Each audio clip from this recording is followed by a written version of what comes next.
Good morning and welcome to my kitchen. Today I've got two delicious recipes for you. Two different types of pizza. A pizza bianca, so it's a white pizza with parma ham, fennel seeds and chili, finished with rocket and basil. It's from my new book. And then we're gonna have a little experiment, see if we can make a Detroit style pizza. So come on, let's get cooking.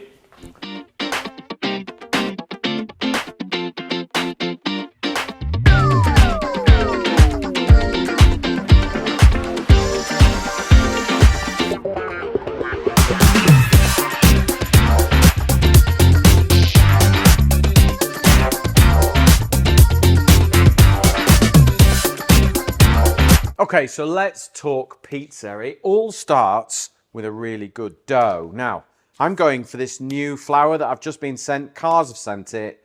00 graded pasta or pizza flour. It's going to be perfect for these two recipes, okay? So, we're going to make a basic dough and then we're going to split it out between the two. So, I'm going to take 500 grams of this 00 pasta flour. Now, if you can't get 00 pasta, now I haven't seen this in the shops before, but it's obviously coming out and it's becoming more and more common. I've been baking with Cars flour for donkey's years. It is reliable, it's consistent, and it is supplied right across the UK, so you can definitely get this flour and it will deliver. It's a great product, it's consistent, great value. So if you can't get this one, try that one. Okay, so first of all, this is a kilo bag, we want half of it. I'm not even gonna weigh it today, I'm gonna eyeball it. Okay, so there we go. And then we've got 7 grams of dried yeast. If you want to use fresh, you would use double the amount, so 14 grams.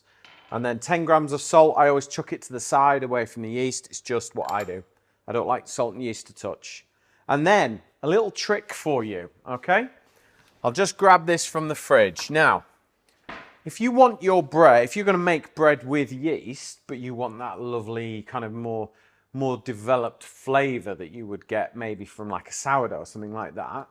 The trick is, if you don't want to do sourdough but you want bread, always take a little bit of your dough out and put it in the fridge and switch it, okay? So I've got a lovely bit of dough here that has sat here since the last loaf I made. So every time I make bread, I take a bit and I put it in, okay? And then I take some out. So I switch it. And what you end up with is a more developed, fermented, bready flavour. So this is almost like seasoning, okay?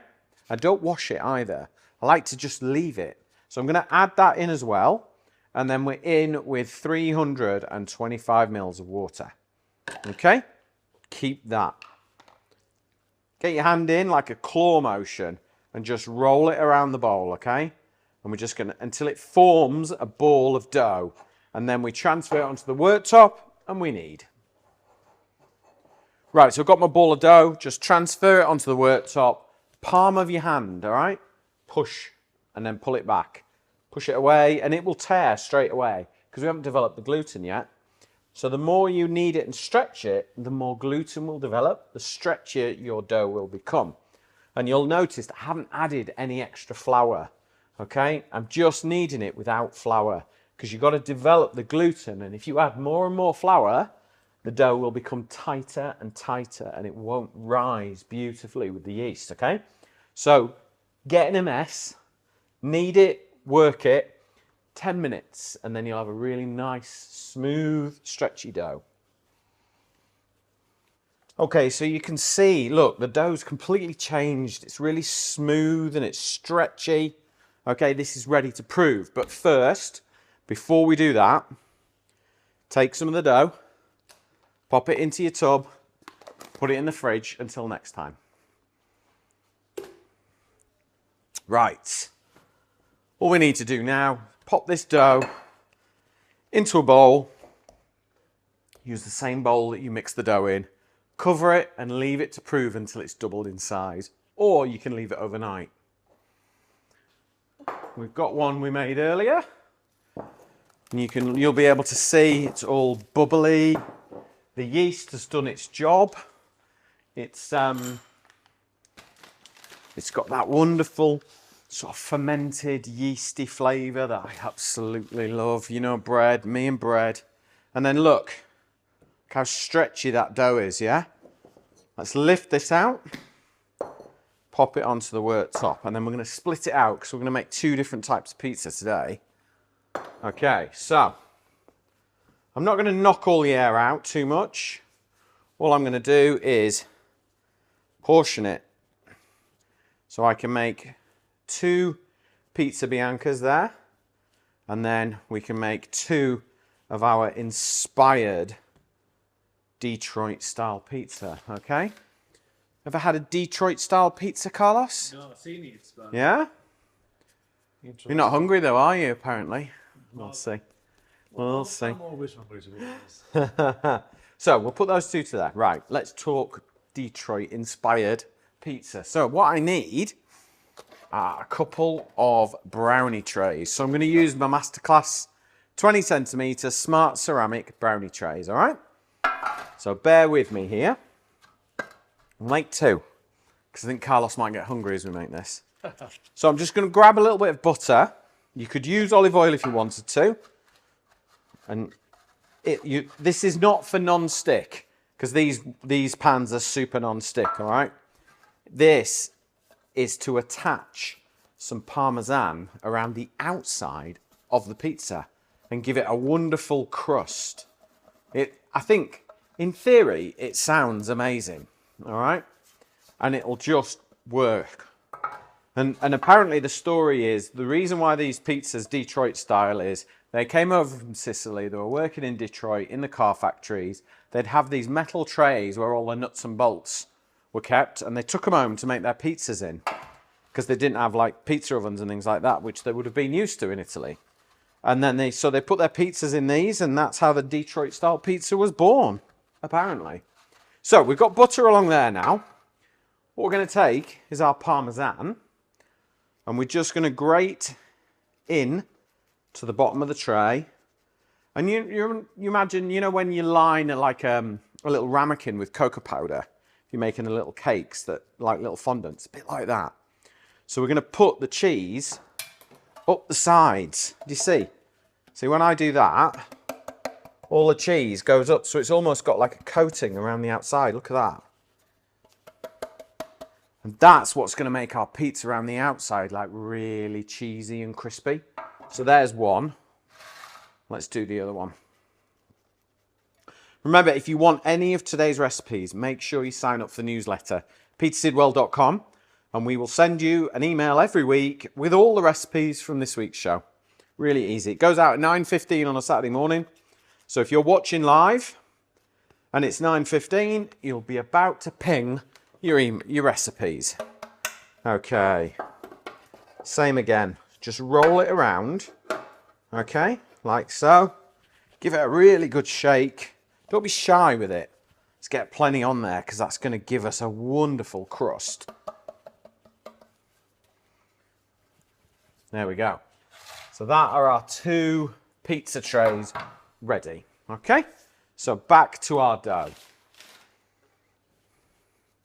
So all we need to do now is just give it a very simple roll to kind of be 20 centimeters square-ish.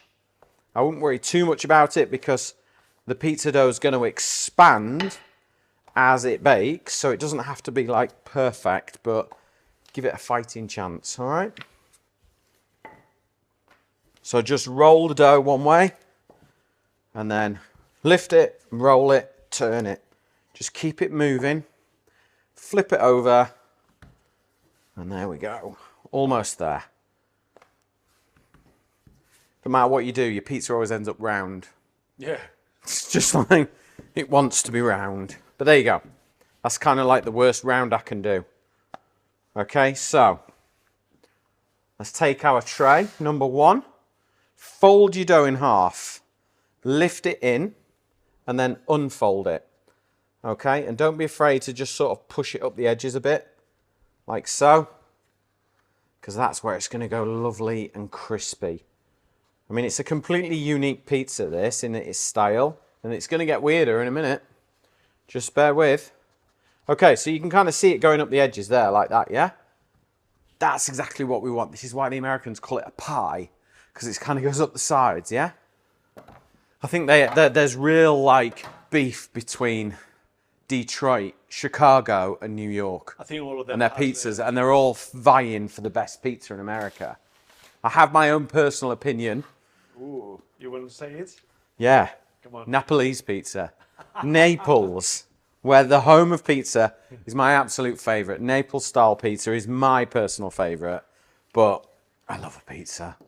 I do love a pizza. It's probably my favourite thing in the world. If it was my last meal, I think it might be a pizza. Like a really good Neapolitan style pizza. Anchovy, olive and caper. Tell you what, post in the comments your favourite combination of pizzas. Anybody who puts pineapple and ham will be deleted from this channel, all right? Pineapple is not for a pizza at all. It's controversial, isn't it? Would you have pineapple on a pizza? I had them when I was younger. Now you know better. Yeah. Yeah. Don't say it to an Italian. Oh my goodness. No, not for me. Pineapple, love it. Ham, love it. Pizza, love it. Not together. Okay, so fold it, unfold it, and tuck it into the corners and just try and push it up the sides, yeah? Okay. And there we go. That is going to be the base for our sort of Detroit style pizza. Just push it into the edges there. That cheese is going to kind of melt, drop around the sides, go nice and crispy. It's going to be good. It's going to be good, this one. Okay, so we'll come back to our other pizza in a minute. Let's get our base done. Okay, so got a little bowl here. I've got some Cumberland sausage here. We're going to make it Tuscan. So we're going to cut it out of its skin. Okay. And at this point, you can literally make whatever flavour you want. But I thought I would make this sort of Tuscan fennel, chili, garlic, all those good things. Okay, let's get some fennel seeds in there. It's going to be nice. Let's get some garlic as well. Get some garlic. All I'm going to do, look at that. It's completely still in its skin. All right, there's the little core. That's the base of the garlic. Just grate it with the skin. And there you go. Look, skin's there. Garlic's there. Don't need to worry about peeling it this time. I'm going to add some dried chili flakes, okay? You could put fresh in if you want. No problem at all. You could drizzle it with chili oil. That's fine too. Okay, so let's just mix all that together. And then we're going to just put a little bit on there. So like a teaspoon, if you like. Teaspoon there. There's 4 bits on that one.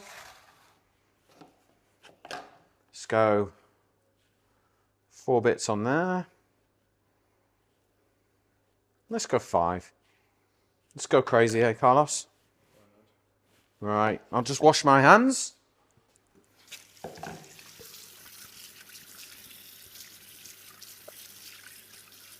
Okay, almost ready for the oven. So back of a spoon and just press that sausage down, yeah? And the fats and the flavour are just going to soak into the bread really, really nice.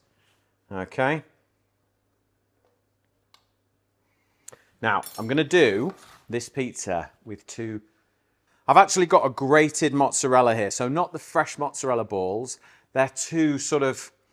There's too much milk and moisture in those for this pizza. You need a low moisture mozzarella. So I'm just going for bog standard, everyday, grated supermarket mozzarella for this, yeah? Okay, and then I've got a little bit of cheddar for flavour. Okay, because I think this is going to work. It's not authentic, this. This is just me creating. As my mother would say. I do create. So a little bit of that. So you've got a nice blend. And then we're going to add a little bit of Parmesan as well for a touch of tang as well.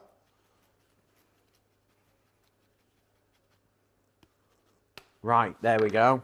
One last thing before they go in the oven. Touch of olive oil. Extra virgin olive oil. Right? And you're probably thinking, right, where's the tomato? Okay? The tomato sauce goes on at the end. and we're going to make that when it comes out of the oven, okay? So this is now going to go in the oven, 200 degrees for about 15 minutes. Okay, now it's time to make the second pizza. This is the closest thing you can make without a great big pizza oven, okay? So we've got a quarter of our batch of dough. So just to remind you, we've got 500 grams of flour, 7 grams of yeast, 10 grams of salt, 325 mils of water. Knead it, prove it, divide it into portions, and here we are, ready to go. So roll your pizza round. Always start with the shape you want to finish with, okay? So you roll it, turn it, roll it again, okay? So while I'm rolling this out, I have got the new Masterclass Colour Electric Blue 4-litre shallow getting nice and hot on a medium heat, no oil, nothing, okay? This is going to be our pizza oven. Yes, you heard it. A saucepan and lid from Masterclass is going to work as a pizza oven for us. Okay, so best thing to do, just kind of make sure it's no bigger than your pan. So there we go. We're good. Right. We are ready to cook. Okay, so I'm just going to crank the heat up. While I do that, I'm going to get 2 ice cubes. Okay, so this pan's got nice and hot. You can see the steam coming off. Let's fold our dough in half. Unfold it in the pan, okay? This is going to toast. Now, a couple of ice cubes. In fact, 3 ice cubes. That will help create steam and that will make it blister up really, really nice.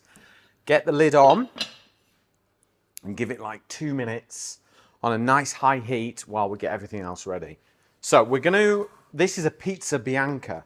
So we are going to flavor it with mascarpone, chili, fennel, and Parma ham. Okay? So it's got a really, you get that kind of creaminess from mascarpone, you get the heat from the chili, then you get the saltiness from the Parma ham. It's just a really, really lovely combination, okay? So we'll just dice our chili nice and fine. The good thing about this is you can get everything ready while the pizza base is getting its first round of cook. Okay, I'm desperate to open that lid, see what's going on. Okay. I just thought it'd be a really good idea to be able to show you how to make amazing pizza without a pizza oven, okay? Because not everyone's got one. Although a lot of people bought them in lockdown. If you have got one, you could make it like this, or you can make it the way your pizza oven does it. Okay, so I've got fennel seeds as well. They're ready to go. And then we've got our mascarpone, okay?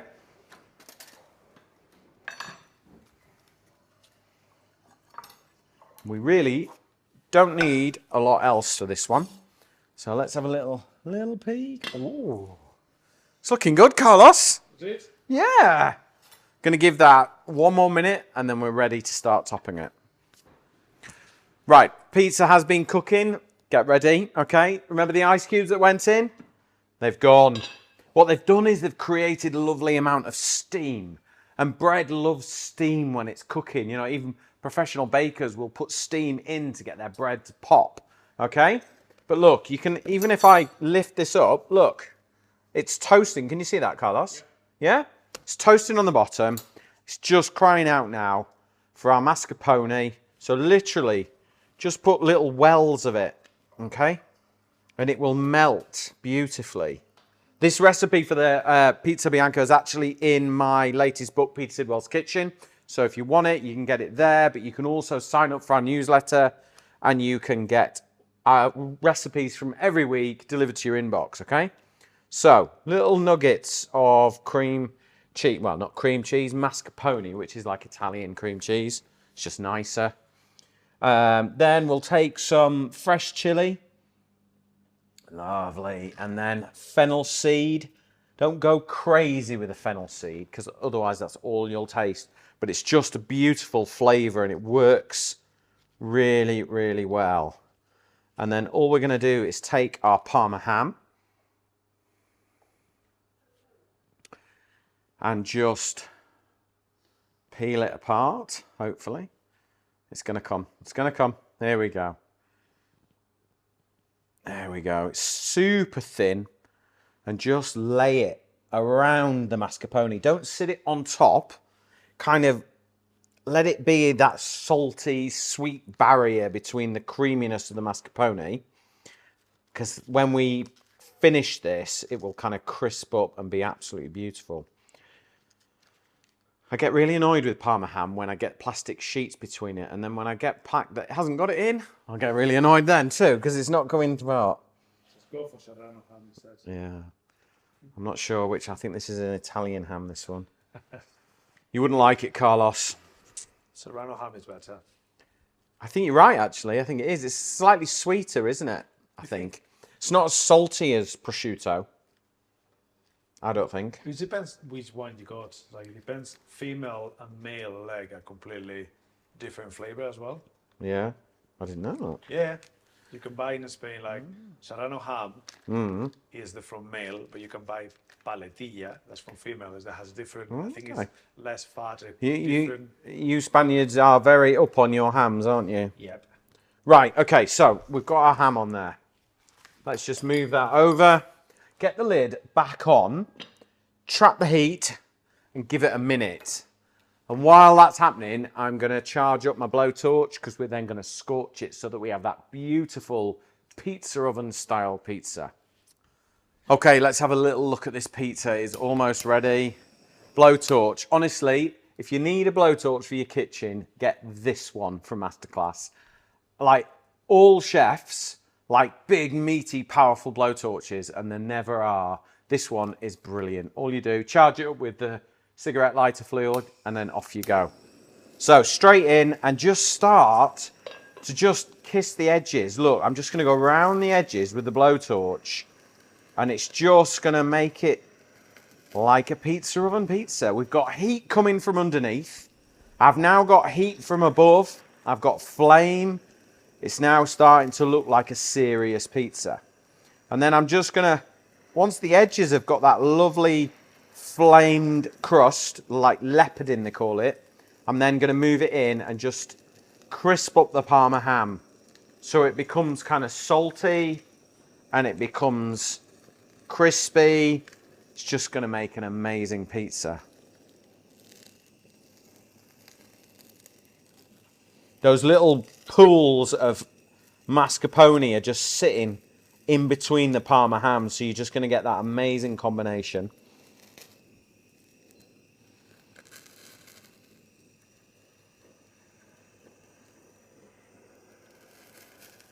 There we go.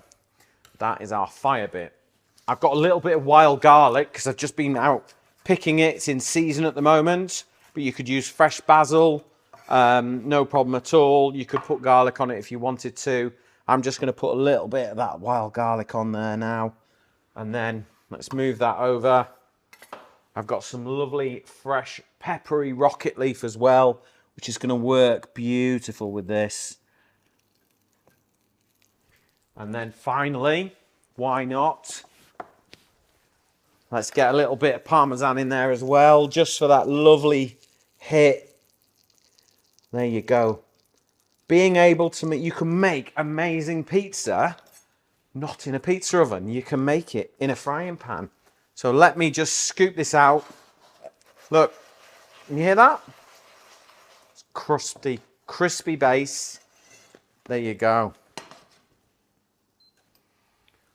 Let's get our pizza cutter.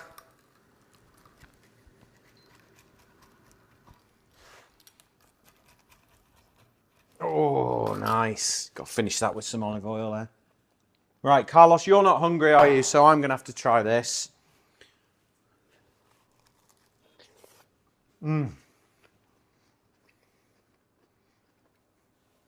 Excuse me, that is such a good pizza, honestly. I could just dive right into this and forget about the other pizza. But we need to get on. We've got a beautiful Detroit pizza coming out of the oven now. We need to make some tomato sauce. Okay, look. Detroit style pizza. Let me put that one to one side. I think this will just lift out Super easy. Look at that. So you got that lovely crust. All that cheese is kind of crisped up around the outsides.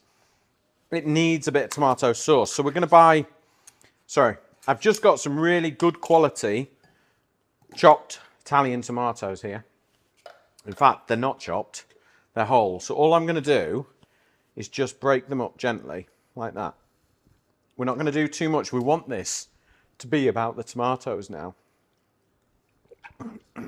So if you buy really cheap, bad tomatoes, you're going to end up with a pretty average tomato sauce. Okay, so I'm just scrunched them up in my hands. All I now need to do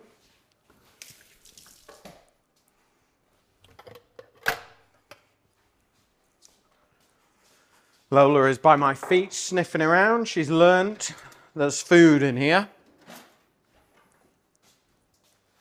If I just grab a big spoon with holes in, yeah?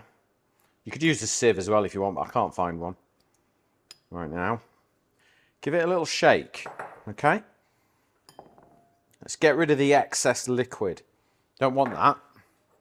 I just want the lovely tomatoes, okay? We're going to add a little pinch of dried oregano. We're going to add a tablespoon of extra virgin olive oil and then a few grates of garlic. That's it, like quarter of a garlic clove, okay? Then we're going to add a little sprinkle of salt. And now we've got a beautiful, fresh tomato sauce, okay? So we've got this kind of rich, intense, loads of flavour, caramelisation, and now we've got a lovely, just beautiful tomato sauce now. It's fresh, it's light, it's vibrant, okay? Then you put it on, you see. And now I'm starting to see the logic of this pizza, because that fresh tomato flavour is going to be incredible. Just got some fresh basil and a little bit of wild garlic here as well. That's just going to give us a nice sort of fresh, I would just go loads of fresh basil. And then you've got to finish it with a touch of parmesan at the end, just for good measure. There you go. That is my interpretation of a Detroit-style pizza with a bit of fennel sausage. And then let's just cut it up. Oh, sounds crispy. And we'll have a little taste. Oh, yeah. I'm going for the crust. Oh, that is good. That is really good. You'll definitely want some of this, Carlos. I thought you might. That's really good. Okay, now don't forget, if you want any of the recipes from today's episode, please sign up for our newsletter, petersidwell.com. Really quick, really easy. Means we can deliver you the recipes straight to your inbox every week at 9:15 a.m. in the UK. Just straight away, easy as. Thank you very much for watching. Hope you enjoyed the episode. And if you ever make any of these recipes, send us a picture, let us know how you get on. I'll see you in the next episode.